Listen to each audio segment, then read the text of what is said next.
always starts with a smile. Sliv, I hope you watch this.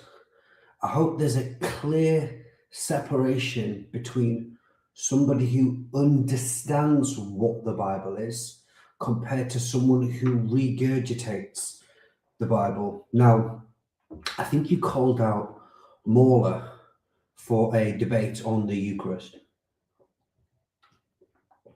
He didn't show up. Maybe because I wasn't aware of it. I don't know. I'm not Mauler. But I popped up, and the beautiful thing about debating is when you aren't scared of the truth, you can listen to people. You don't have to control the platform. So for the self-respect that I'm going to show to you in this, I want you to listen very, very keenly as how I can help you not degrade Jesus Christ to a piece of bread and grape juice.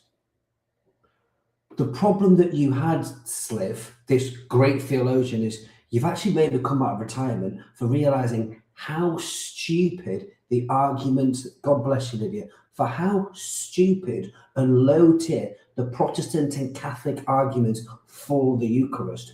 We don't need to defend the situation. You need to understand it. And what a better week to understand it than this week. Pascha, Passover. Shall we continue? Now, what you'll find yourself is in John and all the other Gospels is they're talking about an appointed time. They're actually partaking in a tradition right there and then. It's called the Seder Passover meal.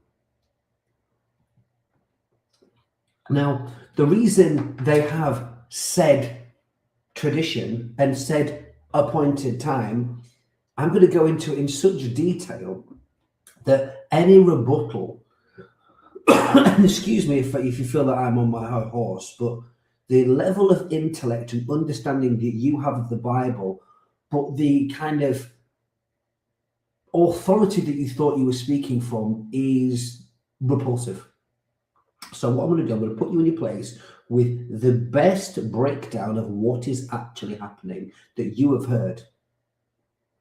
In the appointed times, in the tradition that they're doing, at the upper room where there's no leaven in there showing heaven, they are actually partaking in remembrance. The whole thing is about remembrance.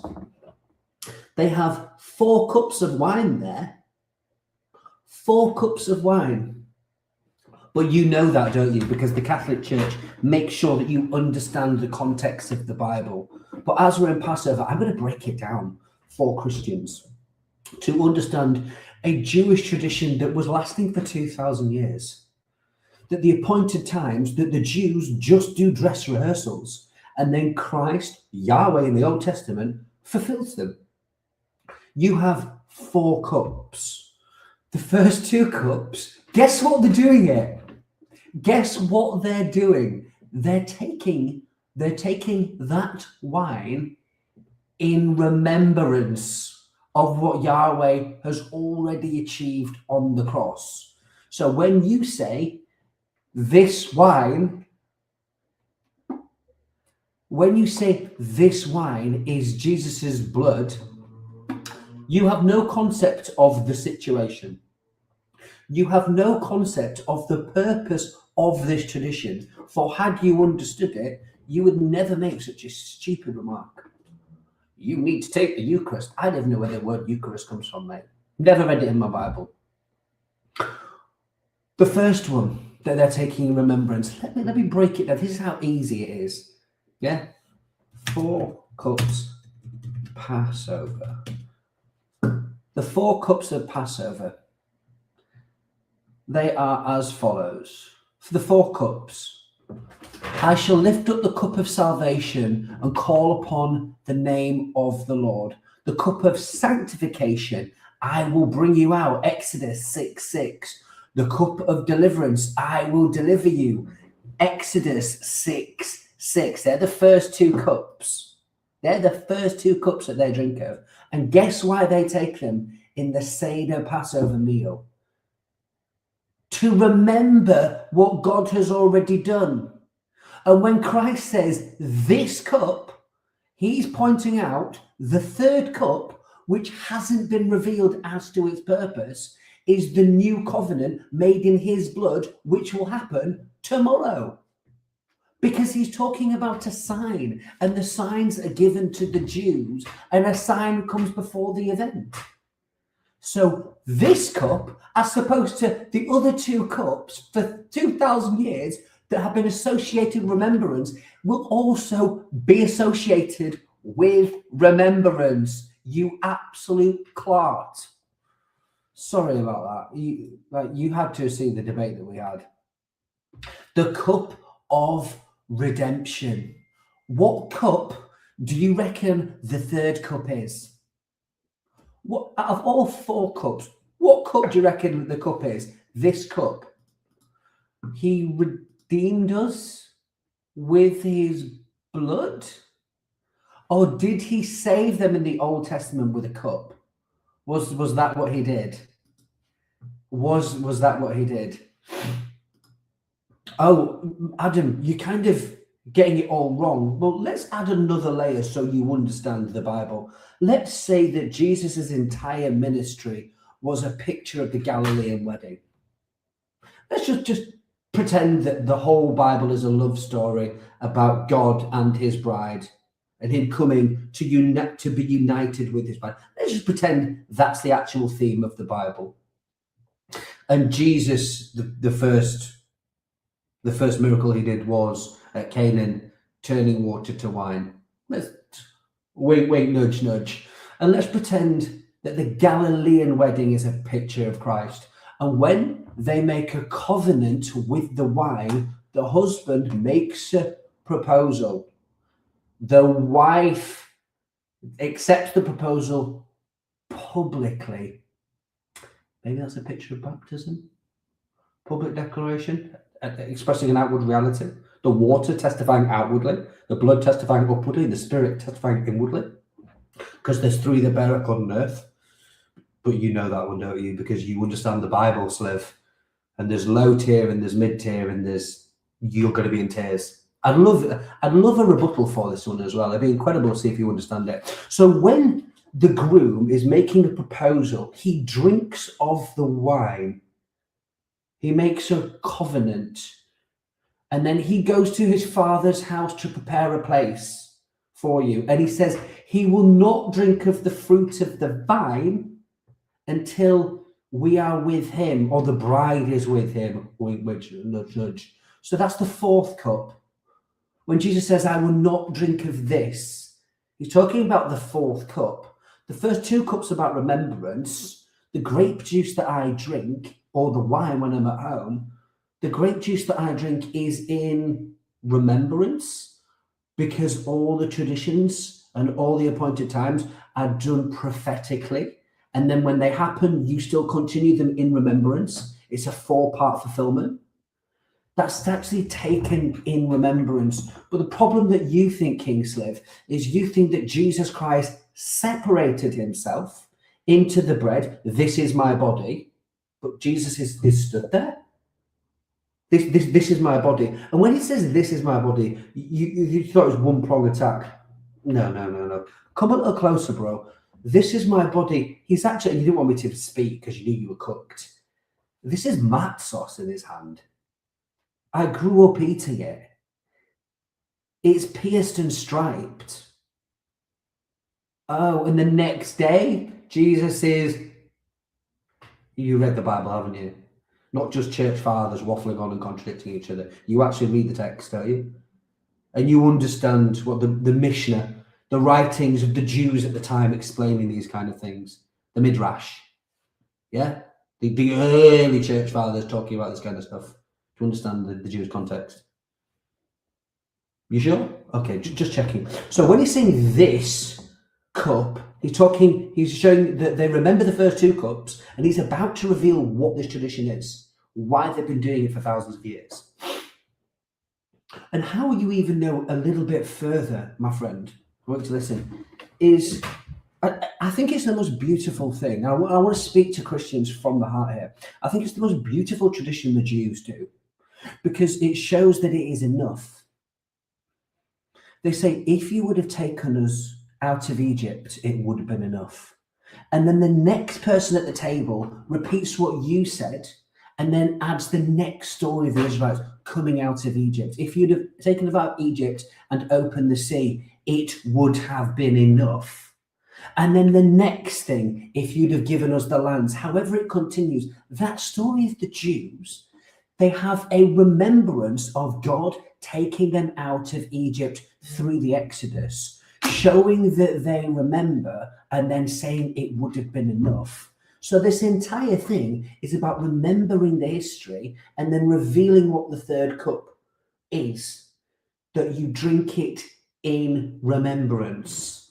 And this bread, to the Jews who don't know why they're taking this bread that is pierced, that is striped, is demonstrating it's his body tomorrow, not Jesus becoming a piece of bread, because God spoke in mysteries so that the princes and powers of this world could not work it out. It's not verbatim. For if they had have, they would have not have crucified the Son of Glory.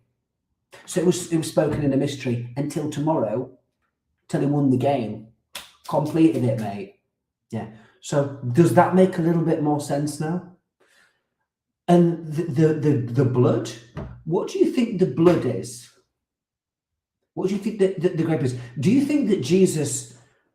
Remember, this is my body. We're taking it literally, aren't we? In the most symbolic book that's actually at a festival, we suddenly take this symbolic.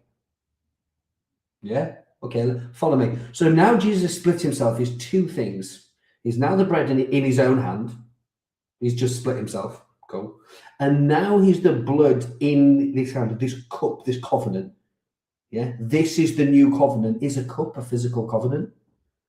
Oh, because you've been taught to debate, you just cherry pick verses and lay traps for people, or actually understand what they're doing? You understand that, don't you? Okay, and the bitter herbs, the sop that they're dipped in.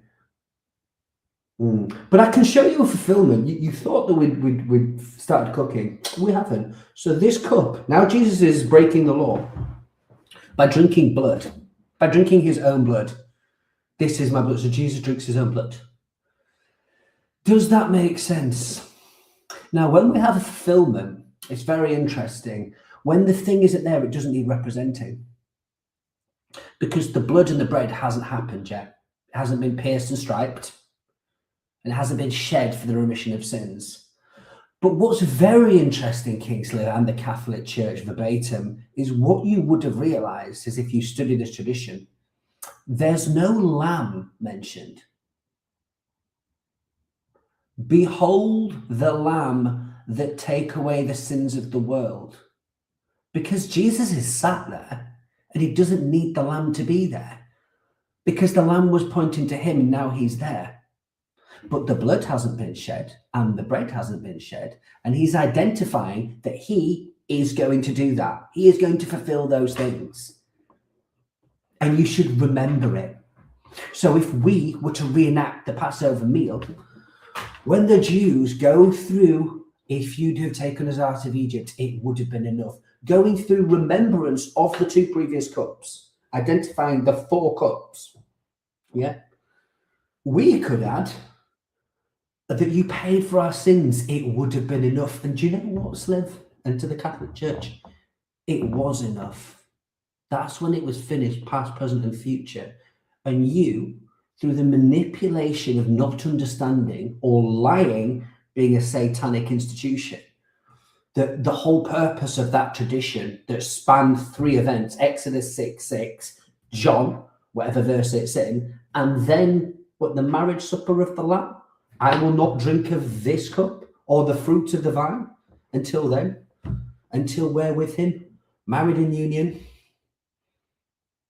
You really need to understand what you're talking about. So I'm going to continue taking it in a worthy manner actually believing that the grapes, no, the blood was enough. I'm going to believe that the blood was enough. I'm going to take this often in remembrance. No one's going to have to do a silly dance. I'm going to take it in a worthy manner. And the reason I take it in a worthy manner, because I actually believe that that cup, that new covenant I'm actually in, and he's paid for that. That was him, the one-time atonement. I'm actually going to believe that one. So you can twist the whole purpose of what the Passover meal is. You can twist that. You can go and tell rabbis that have done it for thousands of years what that tradition meant and what the other two previous cups were, because there's only one cup. Then you can tell them, oh, don't worry about being striped and pierced. You could probably lead them to salvation with this information. But salvation is in no other than Jesus Christ and his blood, not the Catholic Church. And I don't need a piece of bread to represent Christ when he's already been there, done that, got the t-shirt. Now, the other problem that you will have is, apart from Jesus breaking the law, splitting himself and claiming that this blood pays for it, even though he hasn't been to the cross, stripping the Seder of a Passover meal from its opportunity, and then realizing that the fact that there's no lamb there is showing that Jesus Christ is there fulfilled. So we don't need anything symbolic to represent him. Oh, you can then tell us about the fourth cup, because you know that there's 4 cups there. You didn't. That's probably where you're wrong. That's probably where you're wrong. What you need to do is address this video that's off the top of my head. Address this video that's off the top of my head and debate me on where you get the Eucharist from. Debate me how grape juice takes away the sins of the world when my sins are already paid for. Not laying again, not repentance from dead works, but moving on. Because I can't relay that. I can't relay that. What I'm going to do, I'm going to follow the Bible.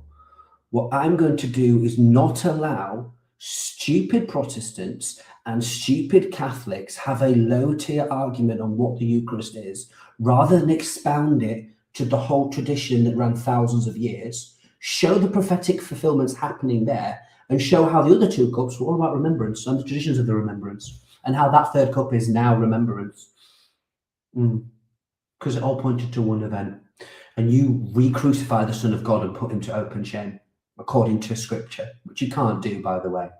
You can't do. So you can keep your silly circular wafers, pretending that Jesus becomes a piece of bread, and I can just show you that for thousands of years, the Jews were pointing to Jesus Christ. That's why he says, I have called my son Israel, yea, my firstborn son. And Israel's dealt with a singular individual because everything's pointing to Jesus. They're in a national covenant, not an individual covenant like us.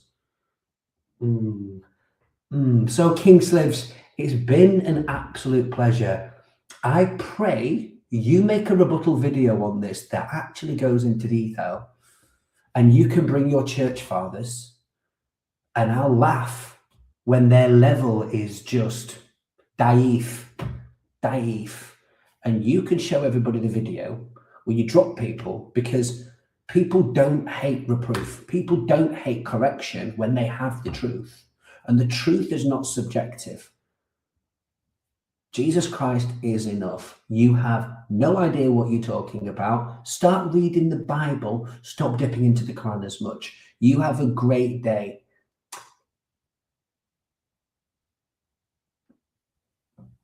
And your attitude and behavior is the reason that you got a rebuttal in this manner. You are pathetic in your understanding. You are unhumble. And you were scared of actually learning.